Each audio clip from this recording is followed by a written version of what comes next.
Hey YouTube friends, it has been way too long, but you know what? I'm back in the garden, so let's take a walk.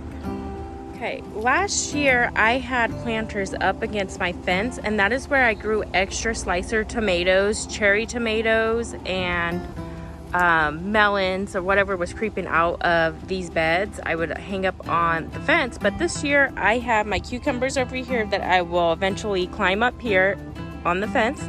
I am growing corn. As you can see, my daughter loves garden fresh corn, so we dedicated a whole back fence row of corn, of sweet corn. I have sweet white corn and sweet yellow corn straight down the middle.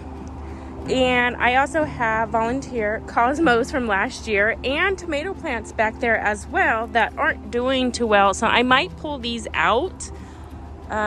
I think this one back here is doing okay. Like this guy back here will eventually come up here, so we will see.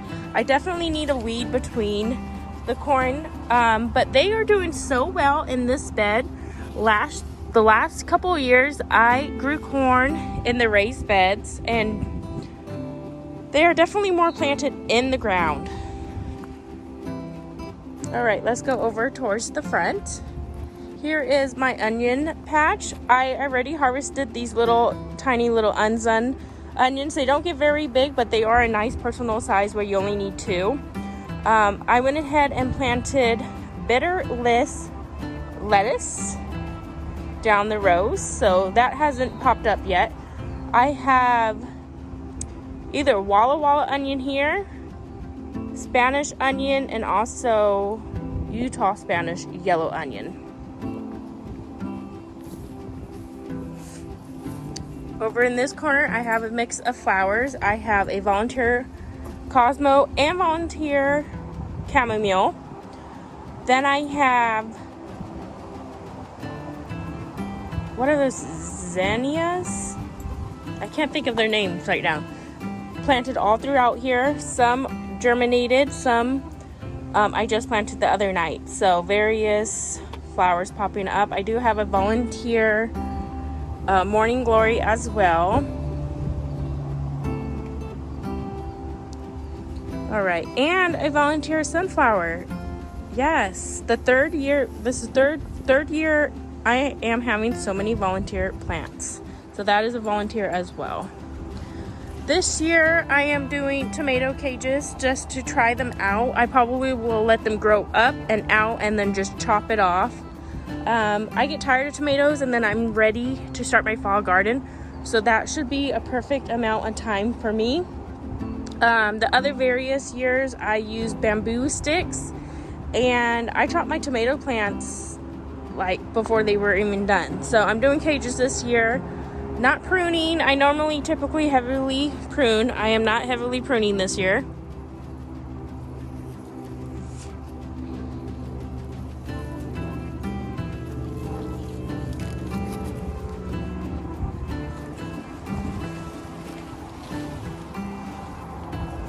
I probably will prune these down just so there's airflow, but that's the only reason why I will be pruning, because I just water all over the place. I don't worry about diseases. As long as there's plenty of airflow and your soil is not splashing up on your plants, you shouldn't worry about disease too much. So I have my sweet bell peppers in this bed. And that is a volunteer ground cherry right here that I probably will dig up and give to a friend. I have carrots thrown in here as well. I do need to fertilize my peppers because see how yellow the leaves are? The pepper plant's leaves should be a lot darker like this. So I do need to fertilize, and I'm noticing this pepper is a little bit on the light color and there's some yellow leaves. So I think I will also pull back on my watering as well. Ground cherry right there. We love ground cherries. They make an excellent salsa.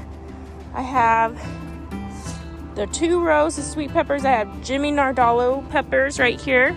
They are a long, curvy sweet pepper, delicious. And then I am trying a Campanile pepper this year. This one's leaning over.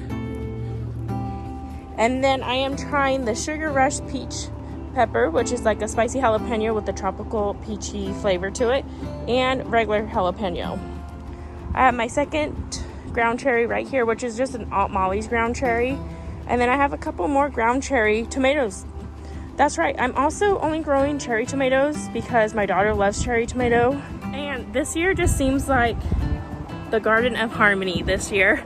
We are growing tons of broccoli for her over here.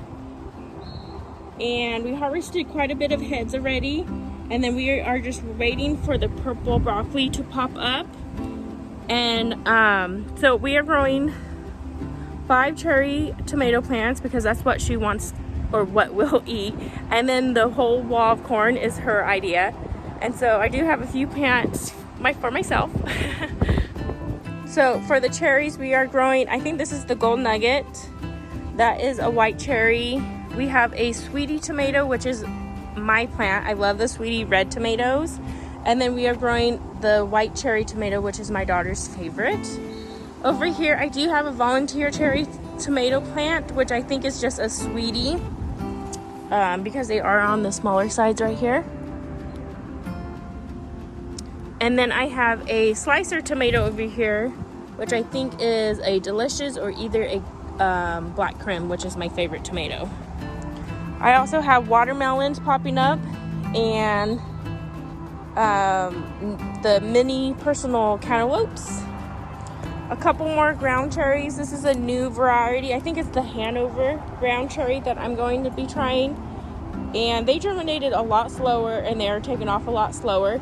So that will probably be more of an August to fall harvest right there, which is good. And then I have an Aunt Molly ground cherry over there, which is not doing well.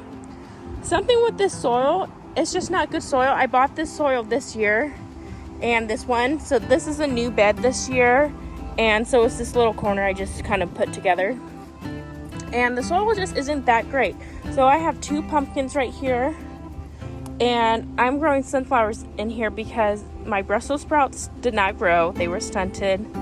And then I grew peas in here and they didn't do well either. And so I was like, what else is there to grow? And so sunflowers will literally pick up radiation from fields. So sunflowers. All right.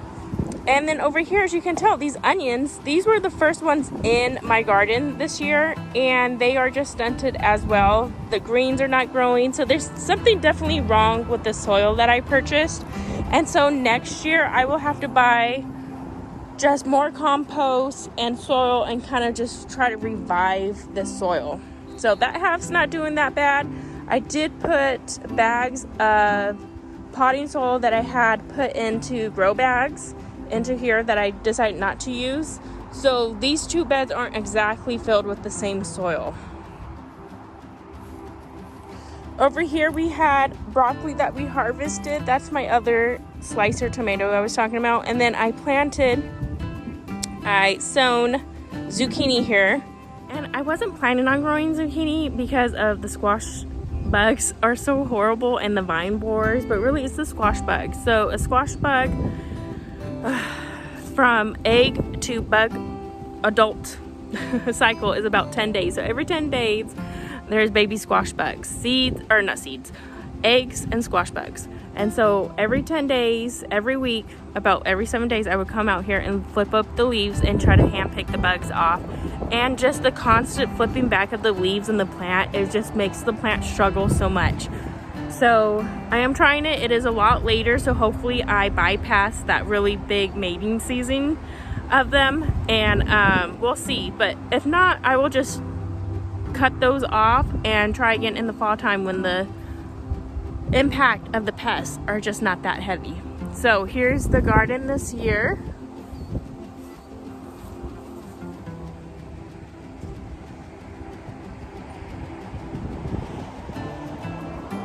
It has taken 3 years to get here. I was just talking to a friend and my husband randomly, two different occasions, and I told them, you know, it took me 3 years to do this garden, and that's what you have to do with gardens or landscaping. You can't just buy everything at once because it is so expensive. So every year I like to spend between $100 on soil and then I pick a project that I want to do. So I added those 2 extra beds back there, and I really try to stay under $100 this year. So I probably could have bought way better soil than I did this year, but it's okay.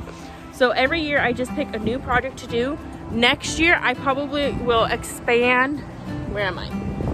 I will probably expand a row going across and bring out the mulch, and then I will mulch again as well, or lay down landscape fabric. I haven't decided exactly what I want to do, but I need to do something about these weeds because our yard is just, yeah, a weed magnet.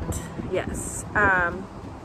But it's all for the bees, right? So my garden does suffer in that way, but I do come out here. Every time I come out here, I weed it. I do just a section. I try to do a row every time I come out here, and then I do a Weed It Wednesday where I come out here and make it my goal to really heavily weed that day. And then anytime after it rains, I try to get out here because that's the best time to weed.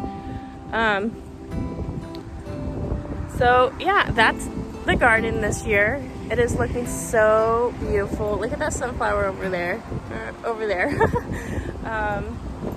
So yeah, every year you just pick a project and do something else, and that's how eventually you get your garden. So it takes about 3 to 5 years to really establish a pretty good sized garden like I have here, which is a pretty good size. I hear it's pretty big, but to me, I'm like, I think it's still small.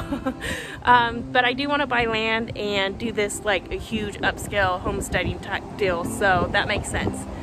So I hope y'all enjoyed the tour, and I will catch y'all on the next video.